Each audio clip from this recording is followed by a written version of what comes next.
Bonjour, bonjour, bienvenue à tous, bienvenue dans cette nouvelle interview de la chaîne Coach et Coaching. Aujourd'hui, nous accueillons Carole Gohardon, qui est certifiée de l'Institut des neurosciences appliquées et qui va se présenter toute seule. Bonjour Carole, bienvenue. Bonjour Nathalie. Alors vas-y, présente-toi aux gens qui nous écoutent. Je m'appelle Carole Gohardon, je suis certifiée coach de l'INA. Et avant d'être coach, j'ai été pendant très longtemps infirmière dans les hôpitaux de Marseille. Ça s'entend. Alors, c'est quoi à peu près ton histoire, Raconte-nous tout. Alors, j'ai été diplômée infirmière, j'avais, je crois, 22, 23 ans. J'ai travaillé pendant plus de 10 ans dans les hôpitaux de Marseille. Et ensuite, j'ai été directrice de crèche pendant 7 ans, je crois. Et ensuite, j'ai eu un arrêt de travail suite à un accident pendant quelques années. Et j'ai fait ma certification de coach. Ça va faire bientôt 2 ans, 1 an et demi. Très bien, très bien. Qu'est-ce qui t'a amené au monde du développement personnel? Alors, c'est une histoire un petit peu particulière. J'ai fait une très grosse dépression il y a des années. Oui. Et juste avant de commencer l'INA, je sentais que je recommençais encore à me sentir glisser vers cet état. Et je voulais absolument pas retomber là-dedans. Et j'avais eu affaire à des psychiatres, etc., dans les années précédentes. Et là, j'ai voulu changer de méthode. Et j'ai commencé à m'intéresser au sens de la vie, à ce que je voulais, à comment je fonctionnais, etc. Et suite à mes recherches sur le développement personnel, suite à quelques lectures aussi, au visionnage de vidéos, j'ai accroché au discours de David Lefrançois. Et je me suis dit, je vais me lancer là-dedans. Et j'ai été attirée par ça. Je savais que c'était quelque chose de nouveau pour moi, mais je savais que c'était quelque chose qui allait m'apporter que du positif. Et j'ai découvert le développement personnel comme ça. D'accord, d'accord. Et alors, qu'est-ce que tu as trouvé? Tu as trouvé ce que tu cherchais? Tout à fait. J'ai vraiment trouvé ce que je cherchais. Ouais. Tout à fait. Ouais. Ouais, génial, génial. Alors aujourd'hui, tu es coach, donc tu es certifié, tu es en activité tu as ton activité de coaching. Oui. Quels sont les gens qui viennent à toi? Dans quelles difficultés ils se trouvent quand ils viennent à toi, tes clients? Alors au début, je n'avais pas conscience de ça, mais depuis quelques mois, je m'aperçois que, j'allais dire presque évidemment ou naturellement, ce sont des gens qui sont en difficulté émotionnelle, qui sont en phase, qu'on appelle en phase de marasme. En général, ce sont des gens qui m'appellent et qui sont un petit peu perdus, qui se sentent très très mal et qui ont une espèce d'incompréhension face à leurs émotions et parfois qui en ont peur. Et, et je suis attirée, enfin, je ne sais pas si c'est les gens qui sont attirés par moi ou le contraire, mais en tout cas, c'est le style de personne que je coach le plus et avec le plus de plaisir et le plus d'efficacité. Ouais, c'est bien ça. C'est bien. Et qu'est-ce qui fait de toi finalement ta spécificité? Pourquoi ces gens-là, ils vont aller te voir toi plutôt qu'une autre personne, un autre coach? Je pense que c'est quand je parle. Parce que quand je parle du développement personnel, naturellement, je vais aller vers la gestion des émotions. Je vais parler de ça. Et je pense que les gens sentent que je connais ces difficultés-là et que je suis capable de comprendre ces phases-là et capable de les aider. Parce que même moi, quand je parle des émotions, je sens que c'est quelque chose qui me prend aux tripes, comme on dit. Et les gens s'en aperçoivent. Et du coup, ils viennent me questionner là-dessus. Comment ça se fait qu'on se sent mal? Comment ça se fait qu'on traverse des épisodes dépressifs? Qu'est-ce que c'est que la phase de marasme dont vous parlez? Qu'est-ce que c'est que les émotions désagréables? Comment on les gère? Comment on les reconnaît? Etc. Et au fil des discussions, après, les personnes ils veulent un accompagnement plus régulier. Ouais, ouais. Et les résultats, alors, quand ils sortent d'un coaching avec toi, comment est-ce qu'ils sont? Alors, l'idéal, ça serait de leur demander à eux, parce que je Oui. pense que ça aurait plus d'impact. Mais moi, ce que je peux dire, c'est que les résultats sont tous excellents. Toutes les personnes que j'ai coachées et qui étaient en grande difficulté émotionnelle ont trouvé des outils pour pouvoir devenir autonomes dans la gestion des émotions et sont partis rassurés.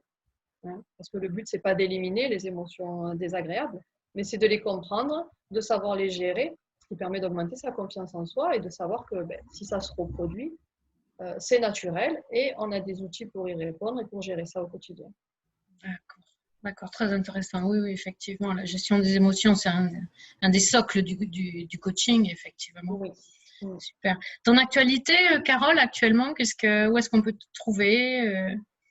Alors, j'ai une chaîne YouTube, tout simplement avec mon nom, Carole Gordon. J'ai fait quelques vidéos que je vais continuer à alimenter. Oui. Sinon, j'ai un Facebook, Coachez-vous bien, ça s'appelle, où là aussi, je mets quelques informations et où on peut s'envoyer des messages et discuter éventuellement. Et voilà, c'est déjà… C'est déjà beaucoup, hein. C'est déjà bien. C'est déjà beaucoup d'activités. Alors, tes projets, c'est quoi? Par exemple, parle-nous de tes projets. Qu'est-ce que tu vas faire Alors bientôt? là, on m'a confié un projet, ça serait d'accompagner 100 femmes, 100 mères isolées, Oui. qui sont parfois en rupture sociale, familiale et ou professionnelle, et qui ont des enfants, de les coacher sur une période de 1 an pour éviter qu'elles se dirigent, on va dire, vers des états dépressifs plus sévères ou vers la somatisation. Ça aussi, c'est un aspect de mon coaching qui me plaît énormément. C'est de savoir où se loge l'émotion, dans quelle partie du corps se loge l'émotion, et d'arriver à la faire circuler de façon à ce qu'elle ne s'enquiste pas quelque part et qu'elle ne développe pas une pathologie par la suite. Et oui, effectivement. Bien, bien. Et alors, et tes rêves, alors, qu'est-ce que tu aimerais faire? Alors moi, j'ai des rêves, bien sûr, qui sont réalisables ou pas, mais en tout cas, moi, ce que j'aimerais, c'est vraiment que chaque personne dans ce monde qui se sent mal, qui se sent déprimée, puisse trouver quelqu'un qui lui corresponde et qui puisse l'aider, parce que je sais que ça, c'est possible. Je trouve que c'est malheureux. Vraiment, ça me fait vraiment mal au cœur de savoir qu'il y a des gens qui souffrent à l'intérieur et parfois ça ne se voit pas parce qu'une personne qui sourit, ce n'est pas forcément une personne qui est heureuse. Et ces gens-là s'isolent avec leur souffrance et ils ne savent même pas qu'il y a des personnes qui peuvent les aider. Ils pensent qu'ils doivent se débrouiller tout seuls ou que cette souffrance-là, elle est là, elle est chronique et c'est comme ça. Et ces gens-là n'ont pas conscience des dégâts que ça peut avoir dans leur vie familiale, dans leur vie professionnelle, sur leur santé, etc. Et moi, j'ai envie de dire à ces gens-là, mais c'est pas normal en fait qu'une émotion douloureuse, elle devienne chronique. C'est normal d'avoir des émotions douloureuses, c'est tout à fait naturel, mais ce qui n'est pas normal, c'est qu'elle dure dans le temps et qu'elle reste et qu'elle s'amplifie, parce que forcément, il y aura des conséquences à un moment donné. Donc, c'est vraiment un message que j'aimerais passer presque au monde entier, si j'ose dire ça. Mais oui, c'est un message que j'aimerais passer au monde entier. Ne restez pas avec des émotions désagréables qui sont bloquées quelque part. C'est très mauvais. Ouais, mais on te sent passionné par ton sujet et vraiment, oui, on sent que t'aimes ce sujet-là et que tu sais vraiment, t'apportes vraiment un plus aux gens qui vont venir vers toi. Super. Est-ce que tu aurais une phrase fétiche à nous confier, Carole? Une phrase fétiche justement que je répète surtout quand j'ai des personnes comme ça qui sont en difficulté émotionnelle, je leur répète et je leur répète souvent, tout ce qui ne s'exprime pas s'imprime. Il faut s'exprimer, il faut exprimer ce qu'on ressent par n'importe quel moyen. Que ce soit l'écriture, que ce soit le verbaliser, que ce soit par le dessin, mais en tout cas, il faut le verbaliser d'une façon ou d'une autre. Plus on le verbalise et plus on le comprend, et plus on le comprend, plus on peut agir derrière et répondre à tous ces messages-là. Ouais. Là où je te rejoins complètement, c'est l'histoire de l'expression. Justement, l'art, je trouve que l'art a très peu de place finalement à l'école, et alors que c'est finalement fondamental d'exprimer ses émotions par l'art plastique ou la musique ou la danse. Mais c'est vrai que c'est bien. Oui. Alors, quel conseil tu donnerais à un coach qui débute, Carole?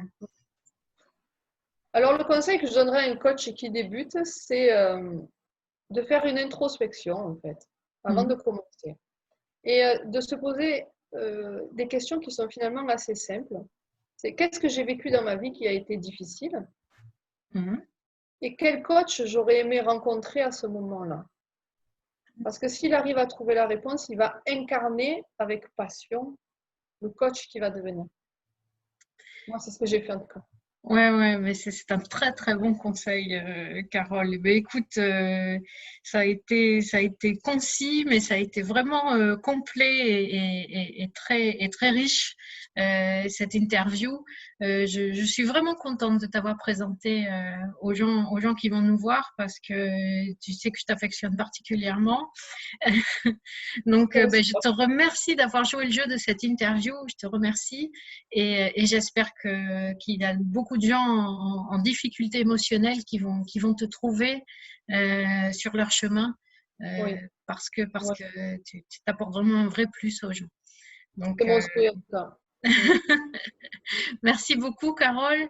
Et puis, merci. Je te redonne la parole à la fin. Je vais dire aux gens merci à vous tous de nous avoir suivis. N'oubliez pas de vous abonner, d'activer la petite cloche pour recevoir les notifications et d'aller voir finalement dans la chaîne, d'aller visiter finalement les autres interviews que nous avons fait dans les mois derniers. Merci beaucoup. Merci, Carole. Merci à toi, Nathalie. Merci beaucoup.